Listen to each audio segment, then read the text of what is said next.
안녕하세요. 저번 시간에 우리 현재 가치와 공정 가치에 대해서 살펴봤는데 이제 현재 가치를 이용한 부채를 배우도록 하겠습니다. 여러분 이 부채 먼저 뭔지 아셔야 되겠죠? 우리 부채의 종류 기억나세요?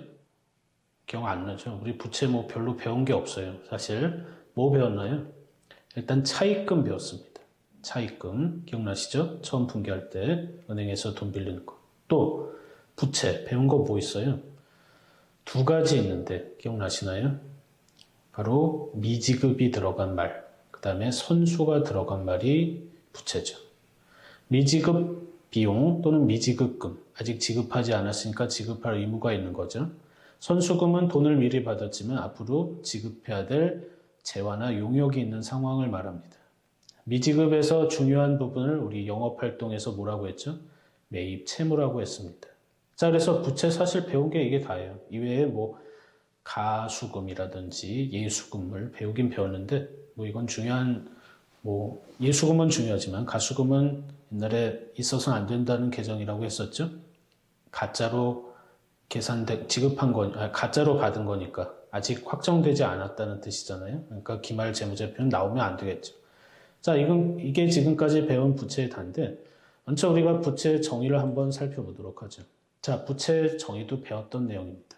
우리 처음에 배웠죠. 부채란 뭐라고 했죠?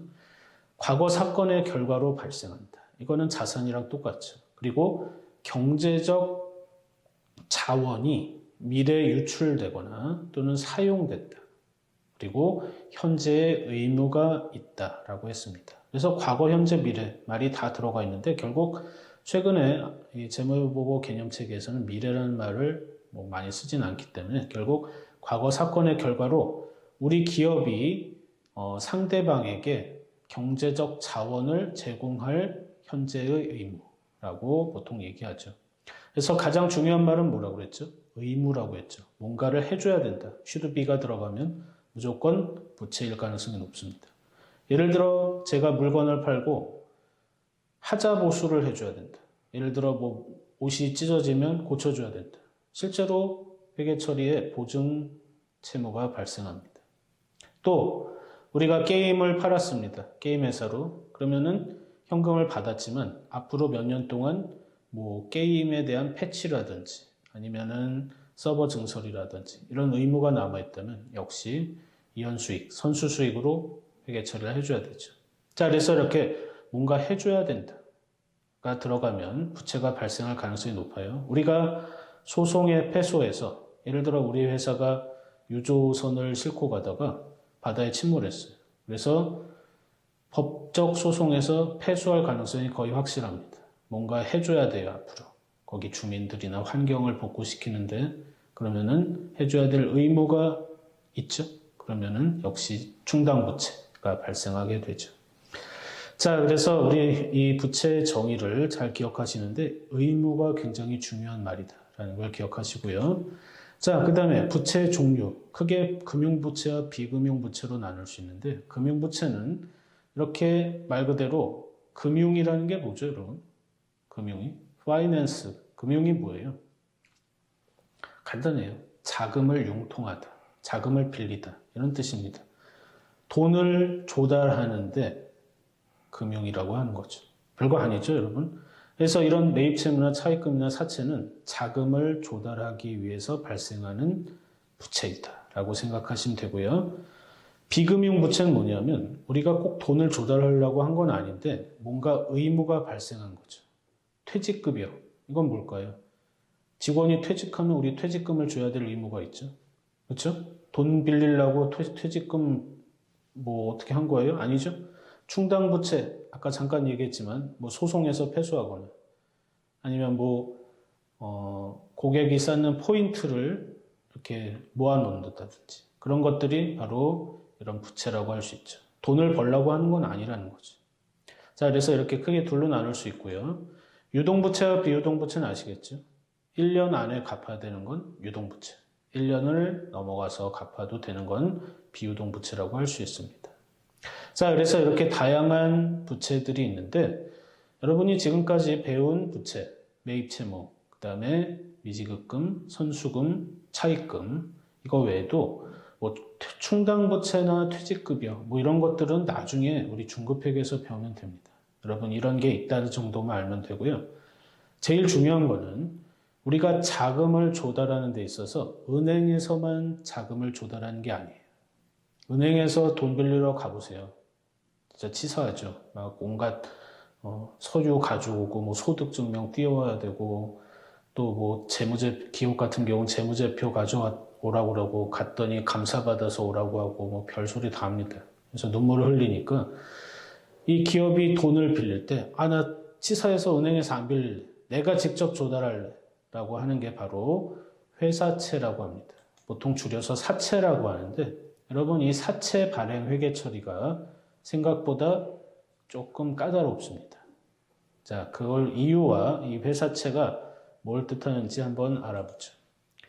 자, 회사채는 장기간, 보통 장기죠. 보통 5년, 10년, 15년, 20년 이런 식으로 돈을 빌리는데 거액의 자금을 조달합니다.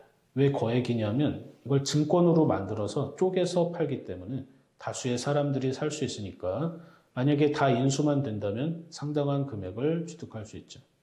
그리고 직접 발행하는 부채, 은행을 통하지 않는다라고 했는데 현실에서는 이 사채 발행과 관련해서 뭐 변호사라든지 법적 재반 비용이라든지 또는 뭐 가치 측정이라든지 발행 방식이라든지 이런 것들을 회사가 직접 부담하는 게 짜증나서 이런 사채 발행 대행 회사들이 있습니다. 보통 증권회사들이 그런 역할을 해요. 그래서 이런 증권회사들한테 위탁을 해서 수수료 조금 주고 그리고 걔네들이 수수료를 받는 대신 이 구입할 사람들도 물어다 줍니다. 말이 좀 뭐라고 할까요? 일반 그 회사에서 쓰는 말을 썼는데요. 어쨌든 사람도 이 채권자들, 그러니까 사채를 구입할 사람들도 모아주고 그다음에 발행에 대한 편의도 제공하기 때문에 보통 많은 증권회사들을 이용하죠. 자, 그래서 결국 이 사채는 사채, 뭐 우리가 보통 사채하면 러시안 캐시 뭐 이런 아니면 뭐 이상한 무서운 아저씨들 생각하는데 그게 아니라 이건 회사채입니다. 회사에서 직접 이렇게 발행하는 금융부채로 우리가 사채 권면이라고 했는데 이 면자는 면상할 때 면자입니다. 얼굴이란 뜻이죠. 그래서 우리 뭐 액면 이자율, 페이스 레이트라고 하는데 얼굴이라고 생각하시면 돼요. 면상을 맞았다 이런 얘기 들어봤죠. 자, 사채의 그 종이, 권의 종이의 얼굴에 표시된 사채 상환일, 약속한 날짜에 반드시 그 금액을 지급하는 증서입니다. 예를 들어 사채에 100만 원이 써 있다. 약속일 날에 100만 원을 무조건 그 종이를 들고 있는 사람한테 줘야 돼요. 또 거기에 뭐가 써져 있냐면 이자율도 써 있습니다. 이자율. 몇 퍼센트 이자를 주겠다. 그 권면액에 해당하는 이자 몇 퍼센트를 주겠다라고 되어 있고요. 언제까지 갚겠다. 이자는 언제 주겠다. 이런 것들이 써 있죠. 자, 그래서 이 사채를 지금 우리는 주의하셔야 돼요. 지금까지는 자산을 구입했잖아요. 그래서 이런 사채를 가지고 있으면 우리가 이자를 받겠다, 뭐 배당금을 받겠다, 주식이면 이런 생각을 하는데 이거는 지금 발행자 입장입니다, 여러분. 구입자가 아니라 발행자 입장에서 회계 처리라는 걸 기억하셔야 돼요. 이게 회계가 항상 양면성이 있어서 나만 하는 게 아니라 상대방 거래도 생각나서 헷갈리는데 이 사채 회계 처리는 철저하게 발행자 입장이다라는 걸 기억하십시오. 구입자면 주식이라고 회계 처리하면 되고 그건 나중에 중급회계에서 배워요.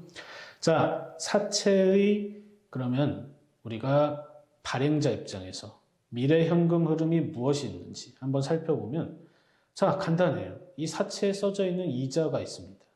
예를 들어 100만 원에 10% 그러면은 매년 말 10만 원의 이자를 받죠. 이자는 발행 조건이 나와 있죠. 분기든 또는 반기든. 보통 우린 편의상 연마다 지급하기로 생각해보죠. 1년마다 사채 액면이자. 왜 액면이자라는 표현을 쓰냐면 사채에 정해져 있는, 써져 있는 이자라는 뜻이에요. 종이에. 자, 그래서 100만 원의 10%인 10만 원을 매년 말 이렇게 받는 거죠.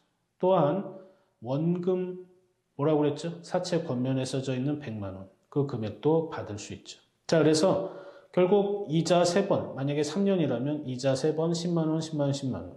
그 다음에 원금 100만 원. 얘네 셋을 합치면 130만 원. 이게 사채의 가치냐? 아닙니다. 이 금액은 미래의 금액이죠, 여러분. 따라서 미래의 금액이기 때문에 우리는 이 금액을 현재 가치로 평가해야 돼요. 왜? 현재 가치는 미래 현금 흐름의 크기와 시기, 불확실성을 알면 측정할 수 있다고 그랬잖아요. 지금 어때요? 사채 액면이자 언제 지급하는지 알 수 있죠. 종이에 써져 있으니까. 원금 언제 지급하는지 역시 나와 있죠. 따라서 현재 가치를 측정해서 더해준 게 바로 이 사채의 현재 가치라고 볼 수 있죠. 따라서 이 사채의 현재 가치를 측정하는 게 중요한데 여기 좀 어려운 말이 있습니다. 뭐냐면 바로 액면 발행, 할인 발행, 할증 발행이라는 말이 있는데요. 자, 먼저 한번 우리가 이걸 좀 잘 이해하실 필요가 있는데 사채가 10%의 이자를 준다고 해보겠습니다. 그런데 지금 현재 은행에 저금하면 15%예요. 그럼 여러분 이 사채를 선택하겠어요? 은행에 저금하는 걸 선택하겠어요? 당연히 은행에 저금하는 게 더 수익력이 높죠. 그렇죠? 그럼 이 사채는 인기가 있을까요? 없을까요? 인기가 없습니다. 그렇죠? 그럼 가격이 어떻게 돼요? 인기가 없으면 가격이 떨어지죠. 그래서 디스카운트가 되죠. 디스카운트가 바로 할인이라는 뜻이죠. 반대로 현재 시장 은행의 이자율이 1%, 2%밖에 안 됩니다. 저금해도. 근데 이 사채는 10%를 준대요. 그럼 여러분 이 사채 튼튼한 회사면은 어때요? 이 사채 사면 부자 될 수 있죠. 이자 많이 주니까 망하지만 않는다면. 따라서 사람들은 이 사채를 서로 살라고 날릴 거예요. 아파트에 목 좋은데 아파트가 분양되면 어때요? 사람들이 막 웃돈 주고 사죠. 뭐 붙었다고 해요? 프리미엄 붙었다고 하죠. 이 프리미엄이 바로 할증이라는 뜻입니다. 할증이라는 뜻이 프리미엄이에요. 자, 그러면 지금 액면이자율, 시장이자율, 부등호가 나와 있는데 등호는 무시하고 결국 시장보다 조금 주면 인기가 없으니까 할인 발행. 시장보다 많이 주면 인기가 있으니까 프리미엄이 붙은 할증 발행. 이해되시나요? 이게 바로 사채의 발행 구조입니다. 근데 시장이나 사채나 이자를 똑같이 준다면 이거는 상관없겠죠. 따라서 이 사채에 써져 있는 금액 그대로 발행되게 되는데 이걸 액면 발행이라고 하죠. 액면 금액 100만 원이라면 100만 원에 발행됩니다. 자, 그래서 우리가 이 사채 발행 구조에 대해 살펴봤고요. 자, 이제 여러분은 두 가지를 배우면 되는데 뭐냐면 사채의 발행 시점의 회계 처리, 그 다음에 사채의 기중, 보유하고 있을 때, 그러니까 우리가 사채를 자산으로 구입한 게 아니라 사채를 발행해서 가지고 있을 때, 부채를 가지고 있을 때죠. 이때 회계 처리를 배우면 됩니다. 자, 회사채 문제인데요. 너무 어렵게 느껴지죠. 이 회사는 액면가 100만 원의 사채를 1월 1일에 발행했습니다. X1년, 만기는 3년이고 표시이자 5%입니다. 이자는 매년 말 후급이고 원금은 X1년 말, 3년 말 일시 상환한답니다. 그 다음에 발행 시점의 시장이자율은 8%라고 되어 있습니다. 그리고 이 회사는 처음 듣는 말이죠. 유효이자율법을 사용한다. 자, 그럼 여러분들이 먼저 이 사채 문제를 맞닥뜨리면 제일 먼저 해야 될 게 이 그림입니다. 이 생산 뼈다귀 같은 그림을 그려야 돼요. 우리가 이걸 타임 호라이즌이라고 하는데 시간의 지평선 같은 거죠. 그래서 연도별로 미래 현금 흐름이 어떤지를 여러분이 살펴보시면 됩니다. 자, 그러면 첫 번째, 지금 우리가 X1년 말, 2년 말, 3년 말, 매년 말 이자를 준다고 했으니까 이 이자를 계산해 보겠습니다. 얼마일까요? 액면 금액이 100만 원이니까 이 100만 원의 5%인 얼마? 5만 원을 지급하면 되는 거죠. 5만 원 주면 되는 거예요. 자, 그 다음도 마찬가지. 액면이자 얼마? 5만 원을 지급하면 되는 거죠. 마지막 년도 약속대로 5만 원 주면 되는 거예요. 50만 원이라고 썼네요. 자, 5만 원 지급하면 되는 거죠. 어렵지 않죠? 액면 금액의 5%. 이 표시 이자율이란 말은 액면 이자율과 같은 말입니다. 또 같은 말이 하나 더 있는데요. 표면 이자율이라고 할 수도 있어요. 표면 이자율. 자, 다 같은 말이라고 보시면 됩니다. 자, 그래서 표시 이자율, 액면 이자율, 표면 이자율 같은 말이고 그 다음에 마지막 원금 얼마 주면 돼요? 여기 써져 있죠. 100만 원 지급하면 되겠죠. 자, 그래서 미래 현금 흐름은 이런 형태를 갖습니다. 자, 그래서 이걸 가지고 우리가 현재 가치를 계산해 보면 얼마냐면은 92만 2,655원이 됩니다. 여러분, 갑자기 우리 다른 나라에 와 있는 것 같죠? 왜? 여러분들이 지금 현재 가치 배우긴 배웠지만 이런 숫자를 어떻게 계산하는지 금방 까먹고 알 수가 없습니다. 자, 그런데 어떻게 계산하면 되냐면 결국 이렇게 계산하면 돼요. 여러분, 우리가 사채의 현재 가치 한번 계산해 볼까요? 아까 사채의 현재 가치가 뭐라고 했나요? 미래 현금 흐름의 크기와 시기를 적절한 할인율로 나눠서 계산한 게 바로 현재 가치, present value니까요. 결국 뭐죠? 액면 이자의 현재 가치 더하기 뭐라고 그랬나요? 원금의 현재 가치입니다. 액면 이자의 현재 가치 더하기 원금의 현재 가치. 이게 바로 present value, 현재 가치인 거죠. 자, 그러면 여러분 이거 어떻게 계산하면 되죠? 액면 이자의 현재 가치. 어떻게 하면 돼요? 5만 원 나누기 얘는 얼마 해주면 되죠? 1.05를 나눠주면 되는 거죠. 1.05. 자, 이건 얼마죠? 2000년도니까 1.05에 얼마? 제곱이죠. 두 번 나눠주면 됩니다. 2승. 자, 2승 나눠주면 되는 거죠. 이렇게 되면 되겠죠.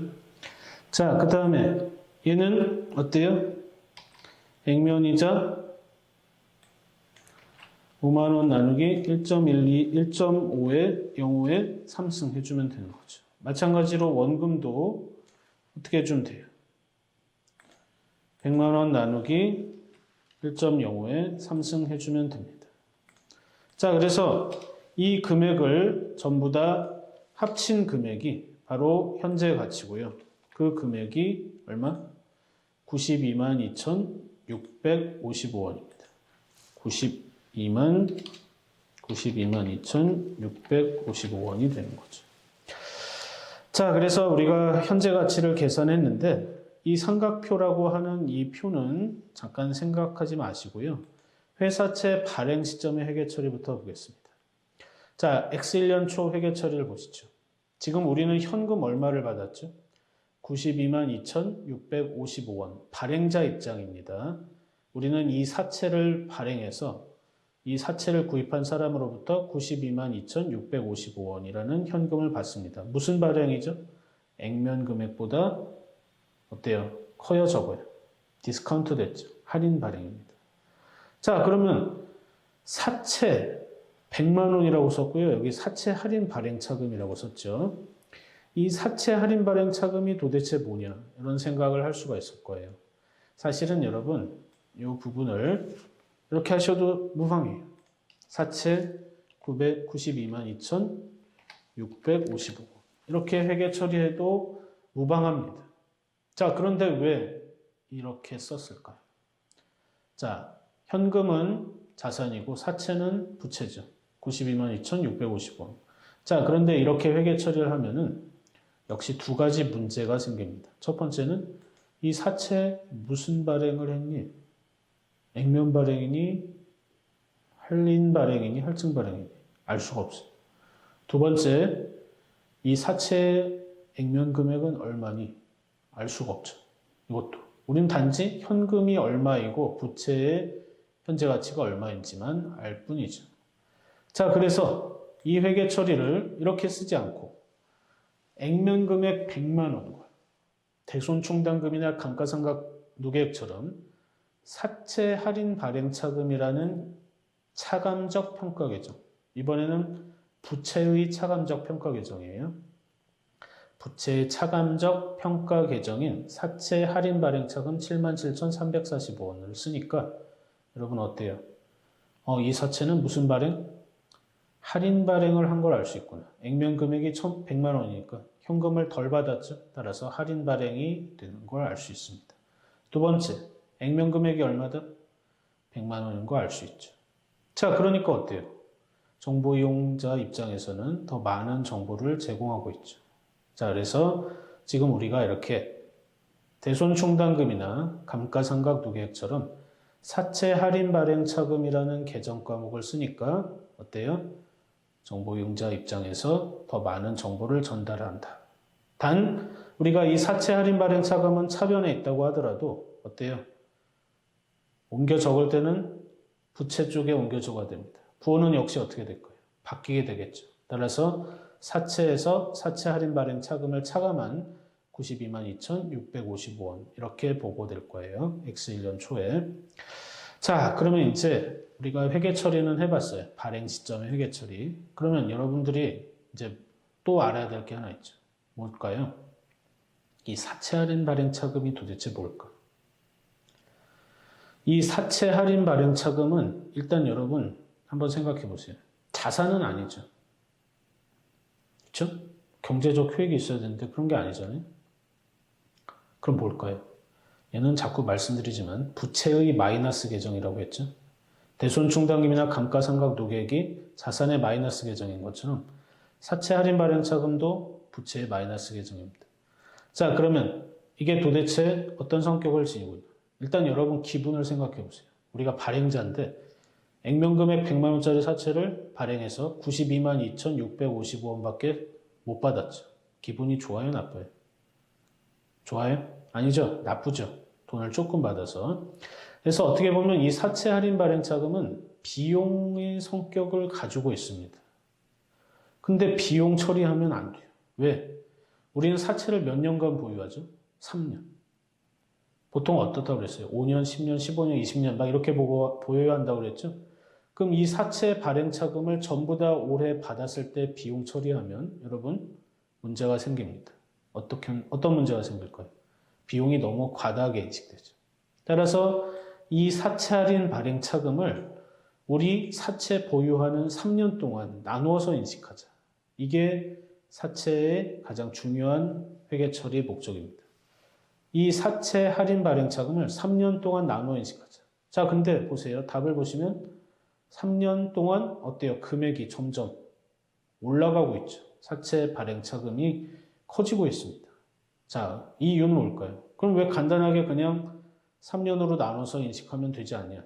라고 생각할 수 있는데 그렇지 않습니다. 이 부분은 유효이자율법 때문에 우리가 사채의 현재 가치를 계산할 때 지수법칙이 반영되기 때문이에요. 지수법칙이 뭐죠? 여러분 지수함수 생각해 보세요. 어때요? 기하급수적으로 값이 점점 증가하는 거죠. 이게 바로 그래요. 지금 보시면 23,812원, 25,717원, 27,816원 점점 값이 1.05만큼 커진다는 걸 알 수 있습니다. 곱하기 1.05 하면 다음 금액이 나와요. 자, 그래서 이걸 어떻게 계산할까?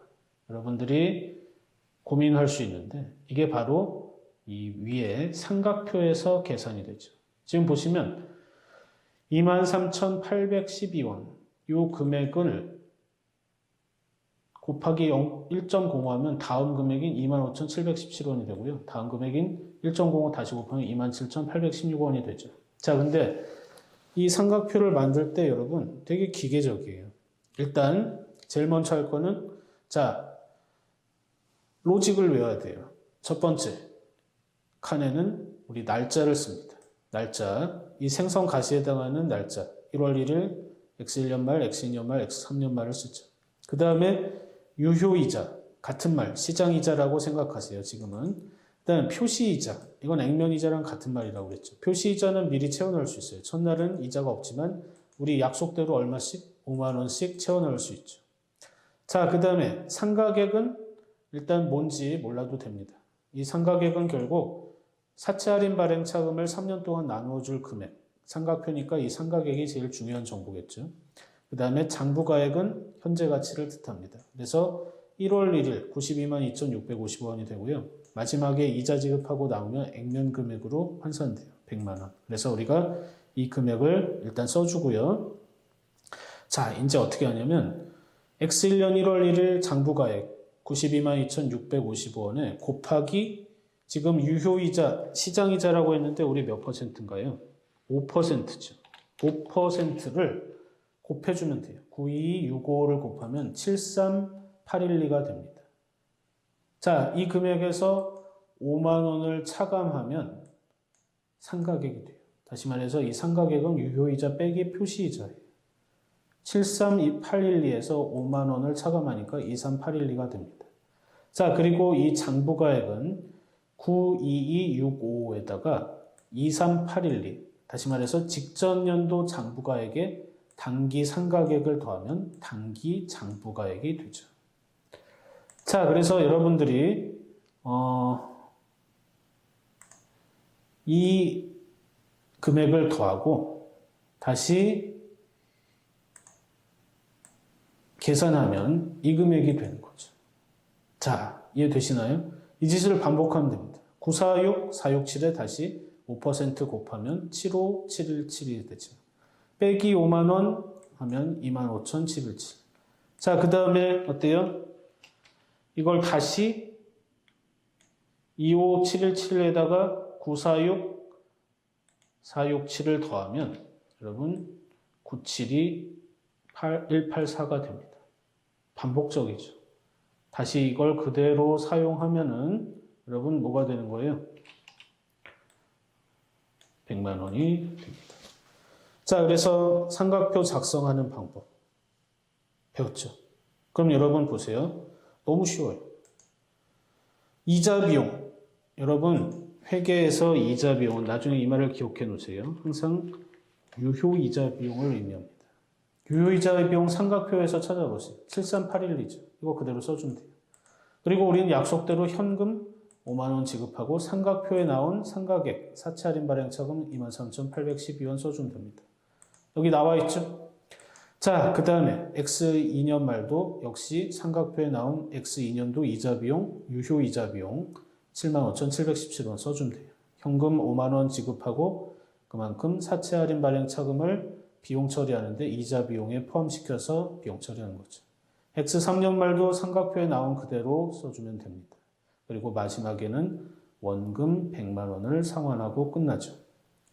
물론 여러분 이 회계 처리를 순식간에 이 제가 말씀드린 내용으로 이해하실 분도 계시겠지만 이해 못하셔도 상관없습니다. 어차피 우리 회계 원리나 중급 회계에서 이런 부분들을 다시 배우는데 제일 중요한 건 뭐냐면 우리가 이 사채의 발행, 회사채의 발행에서 액면 발행, 할인 발행, 할증 발행이 있다. 할인 발행의 경우만 풀어봤습니다. 결국 이 할인 발행의 현재 가치는 미래 현금 흐름인 이자 비용의 합계와 원금의 현재 가치의 합계라는 걸 기억하시고요. 이때 발생하는 사채 할인 발행 차금을 삼각표를 통해서 3년 동안 나누어서 이자 비용에 추가하면 우리가 회계 처리가 끝난다는 걸 알 수 있습니다. 자, 그래서 여러분 이 부채에서 여러분들이 회사채 회계 처리만 할 줄 알면은 아주 훌륭한 수업이니까요. 이 부분 한번 반복해서 연습해 보시면 감사하겠습니다. 자, 수고하셨습니다.